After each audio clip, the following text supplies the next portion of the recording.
शागिर्द गौर से सुन रहा था। उस्ताद ने पूछा, अगर मैं तुम्हें एक सेब और एक सेब और एक सेब दूं तो तुम्हारे पास कितने सेब हो जाएंगे? शागिर्द ने बगैर किसी तामुल के जवाब दिया, 4।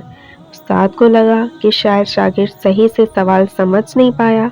उस्ताद ने इत्मीनान से दोबारा पूछा, देखो, अगर मैं तुम्हें एक सेब और फिर एक सेब दूं तो तुम्हारे पास कितने सेब हो जाएंगे? शागिर्द सोचने लगा और कुछ देर सोचने के बाद बोला, 4। अब उस्ताद कुछ हैरान हुआ और इसे गुस्सा भी आया, मगर इसने दोबारा सवाल किया। अब की बार शागिर्द ने उस्ताद के चेहरे पर फैली मायूसी देखते हुए काफी सोचकर जवाब दिया और कहा, 4।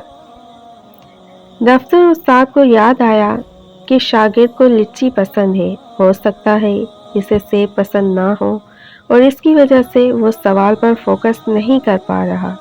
लिहाजा उस्ताद ने पूछा, अच्छा बताओ, अगर तुम्हें एक लिच्ची और एक लिच्ची और एक लिच्ची दूं तो तुम्हारे पास कुल कितनी होंगी?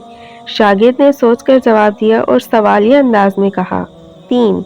बिल्कुल ठीक, उस्ताद ने खुश होकर कहा और फिर पूछा कि बताओ, अगर मैं तुम्हें एक सेब और एक सेब दूं तो तुम्हारे पास कुल कितने सेब हो जाएंगे?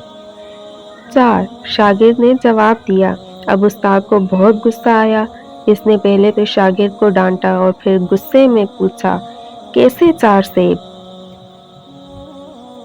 शागिर्द ने मासूमियत से जवाब दिया, क्योंकि एक सेब मेरे बैग में पड़ा हुआ है। लिहाजा गुस्सा करने से बेहतर है कि इंसान पहले दूसरों की राय जान ले। हो सकता है वो किसी और पहलू से मामले को देख रहे हो और ये भी हो सकता है कि इनकी राय दुरुस्त हो।